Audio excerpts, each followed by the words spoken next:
I actually have a forecast date when I think I'm going to be a billionaire. And it's now very, very few years away at my rate of growth. And because I see that, my goal isn't $1 billion. My goal is $100 billion.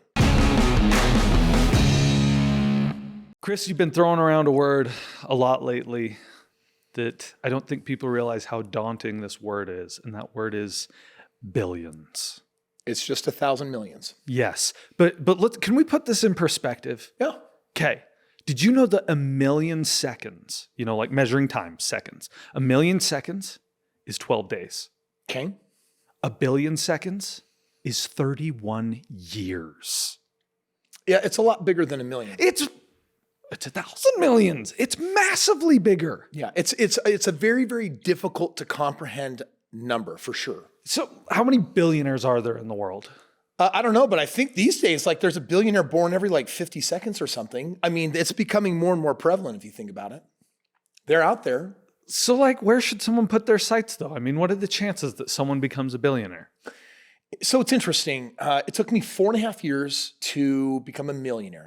It was $1.6 million from 25 properties paying me $12,000 a month. And I was not thinking, by the way, I want to be a billionaire. What I was thinking was, I want $10,000 of residual income so I can quit my job. Yep. So when I graduated college, that 25 homes provided me with, $10,000+ a month. And I'm a goal-oriented person. I'm like, wow, this is amazing. But guess what happened? I started increasing my lifestyle and I started increasing my appetite for investing. And I said, you know what? 10 grand is kind of not a lot of money. So then I'm like, okay, let's just double things every year because that's what I had been doing. So that next year I went from 25 to 50 homes, then 100 homes, then 200 homes, then 500 homes. And I started playing this bigger and better game. And eventually it was like, oh, okay, the first million was definitely hard to create. The second million, that wasn't hard at all. That was just now duplicating a system that felt like old hat. It was easy. So when people say that first million is the hardest, and then I go so far as to say that making the next 10 million was not harder than the first million. I think it was actually easier in retrospect because look at what you have to do. You are lacking skills, you're lacking abilities, there's trial and error, you don't know what you're doing, you're screwing up. Every time there's a foot forward, there's 10 steps backwards. So getting to that first million says a lot about who you are. Can I give you some more daunting math? I've just been playing over here. Okay. Forbes found that there's roughly 2,668 billionaires in the world right now. That's pretty awesome. Divided by 7 billion people, that means you have, and I had to turn my phone sideways to be able to read it, 0.00000038% of the population has $1 billion. Yeah. Yeah. So come on, man. Doesn't that say pipe dream? Well, first of all, I don't know if there are people out there that actually say, well, I want to be a billionaire until they get to a certain level, right? If you've made $1 million, you 100% can comprehend 10 million, maybe even 100. Yeah. If you've made 10 million, you can easily comprehend 100 million. Carson, if you can comprehend 100 million, just 10 of that 10 more times, is $1 billion. So it's kind of a game of growth. This year, my net worth is increasing multiple 9 figures. So for me, I actually have a forecast date when I think I'm going to be a billionaire. And it's now very, very few years away at my rate of growth. And because I see that, my goal isn't $1 billion. My goal is $100 billion. Warren Buffett made his first billion at 55 years old using his investment philosophy, and now is worth $88 billion. And obviously he's given a lot of money away. He's one of the world's wealthiest. He's no longer the wealthiest, but there's a philosophy of how he got there. So I think this conversation should turn more into what is the map of how you graduate into the levels? Because we get stuck along the way. Human beings hate, for the most part, change. The few who become iconic change makers in the world actually have a love affair with change. They love change. Mm-hmm. I love change. Change, anything that you want that you don't have is unachievable unless you change. So you can resist it, you can have friction against it, or you can lean into it. I love change. I want to freaking eat change for breakfast, lunch, dinner, dessert. Change is the secret to everything that you want that you do not have. Different isn't always better, but better will always be different than what you have. Yes. So something has to change if you want to So let improve. me share what that something is. And I think I know exactly what it is. Look at this map. So I don't care where you're at financially. You're somewhere in the journey that I'm about to lay out for you. There was a time when I got Kiyosaki's book on cash flow quadrant, and I'm like, oh, if you're an E, meaning an employee, you're screwed because you're trading time for time for money. There's no amount of time that you can work that will make you enough of the millions that you need at retirement. For example, average person age 65 has $200,000 in their retirement, and then they've got some equity in their home. Well, you take $200,000 to a financial planner and say, hey, how do I live off of this, off of the interest of this? What's the most interest that you can give me that won't eat the principal? And they say, well, it's an annuity, 3%. I'm like, cool, 3% on 200,000. How much is that? Well, that's $6,000. Oh, a month? No, a year. So you're like, well, how much is that? How much? That's $500 a month. I was like, oh, suck. So you're telling me I needed $3.1 million in an annuity just to make $100,000 a year because at the age of 54, I'm going to hit my peak earnings potential of $94,000 a year. And if I want to maintain that lifestyle, then I need $3.1 million. Suck. Well, and I got news for you, Kris. $100,000 ain't what it used to be. No, that was me getting $10,000 a month and being like, this is it. This is what I got. So here's the graduation model. If you're an employee, there's nothing wrong with being an employee. The world needs you, but there's only two graduation methods out of that. The first one is to become an investor. Now, to become a passive investor, you need to be earning and saving your money very aggressively so that you have something to invest. Yes. People start all day long as employees like I did, and then they buy real estate or they invest in other things. Or if 7 years ago you had bought Tesla, put $10,000 into that, it would be worth, pretty penny. A lot of money today, right? Hundreds of thousands of dollars. So there's ways of investing yourself to make that first million or millions of dollars. But the other option, frankly, is when someone realizes that the other graduation methodology is to own a business. And here's the confusion point. You're so happy when you graduate from being an employee, but you exchange it for a business, and you're the operator. You eat last, you get paid last, everyone gets paid first, and you're wearing multiple hats, which means you're probably not trading a 40-hour W-2 for a 40-hour operator job in your business. No, you're probably working double, sometimes triple that, and making less money. Well, and isn't that what Kiyosaki calls owning a job? You don't have a job. Yes. You own a job. So you need to actually transition from being an operator to an owner. So there are many entrepreneurs listening to this right now, and right now they're like, oh my gosh, I've hacked business. I'm now making $100,000 a year. I'm making $500,000 a year. I've made it. I got out of the rat race. I got out of the employee thingy. I've got more money to invest in. How are they trapped? Until they're no longer the CEO and they become the chairman or the chairwoman over their company, they're owned. So the goal is to always unmortgage yourself. So how you unmortgage yourself from being an employee is by becoming an investor or an owner of a business. If you're the CEO, everyone's like, there's a significance thing. It's like, dude, I'm so important. Hey, I'm the founder, president, and CEO, and tell us what happened on Friday. You had a meeting where this came up. I heard about it. Wait, I'm trying to remember what we're talking about. You had some people come in town. We're probably going to invest with them.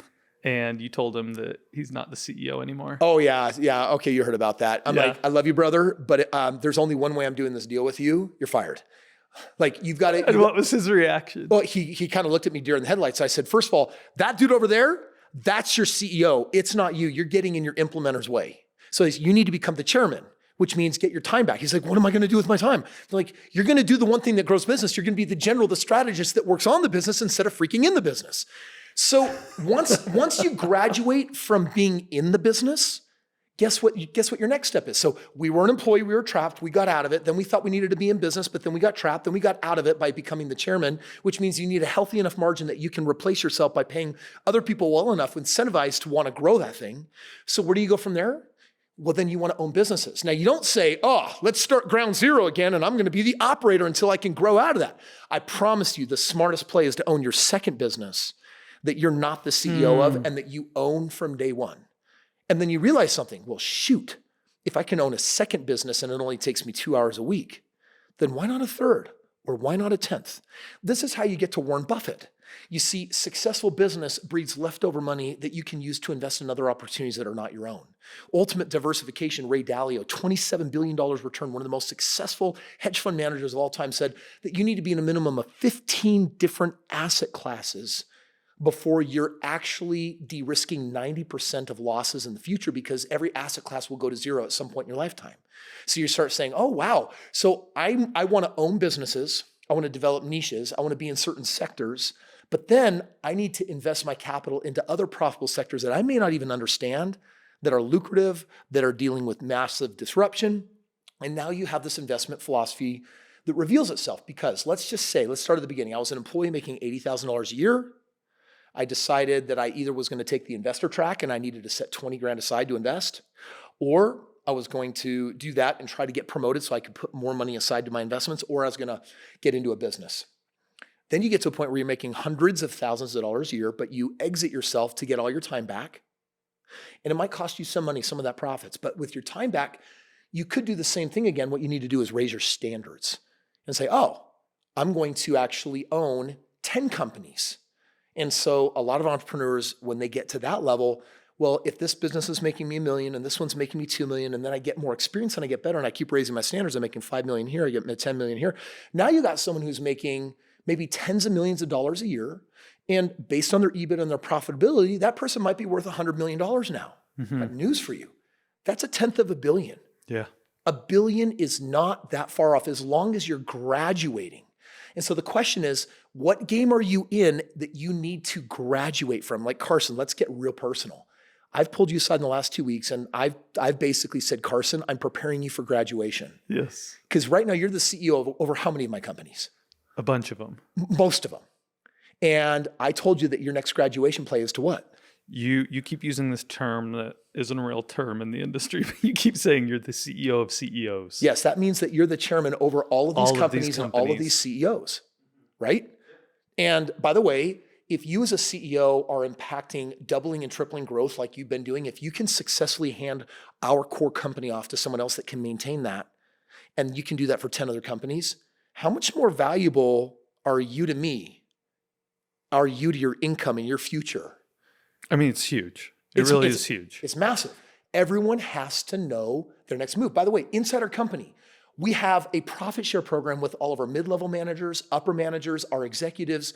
And in 2 months, if they're not listening to this podcast, what are we going to be releasing to them? We're kicking off our CEO Academy. We're kicking off our CEO Academy, which says, hey, if you're in mid-level management, you're not meant to die there. You're meant to be grown into upper management, basically a bigger division, more responsibility. And if you're in that division, we want to train you to become an executive director that can become a CEO.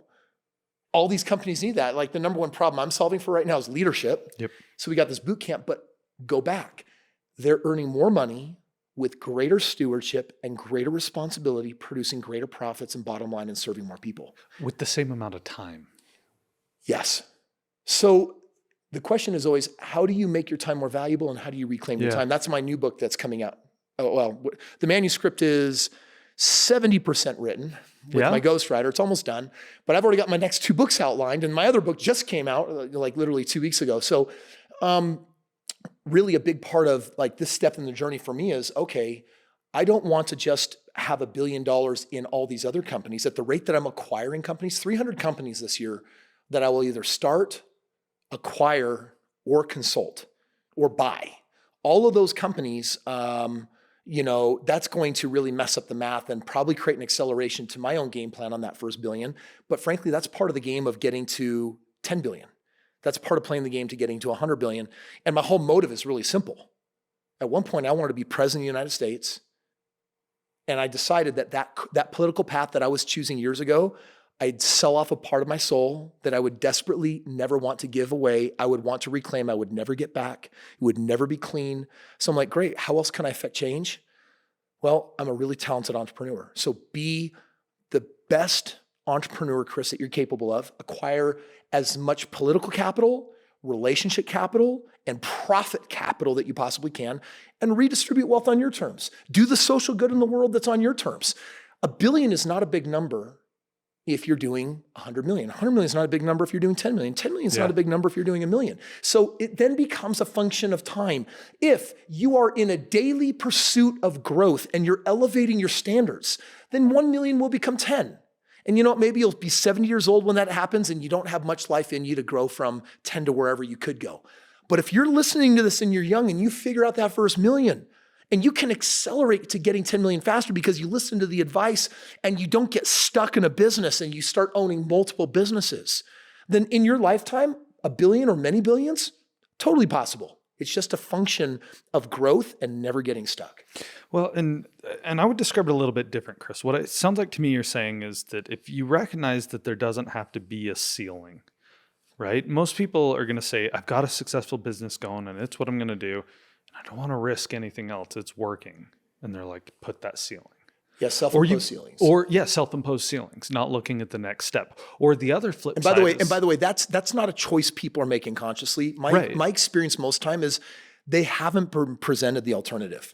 They're just thinking, no, I had a job and now I have a really great paying business. I'm so caught up in all of my success and press clippings that I made it. And I'm like, brother, that is such an adorable game. Well, and I've seen you tell people this before when you're like, you need to stop being the operator. You need to stop being the CEO of your company. They're like, impossible. Well, dude, so nobody I'm gonna can drop do a name. that. Wayne Rice came to me 5 months ago and we were just having this Wayne. mentorship chat. Really good dude. And I'm like, dude, what's your next move? He's like, dude, I'm going to be here for 15 more years. I'm part owner in this thing. I'm running the company. And I said, you have 4 months to get out.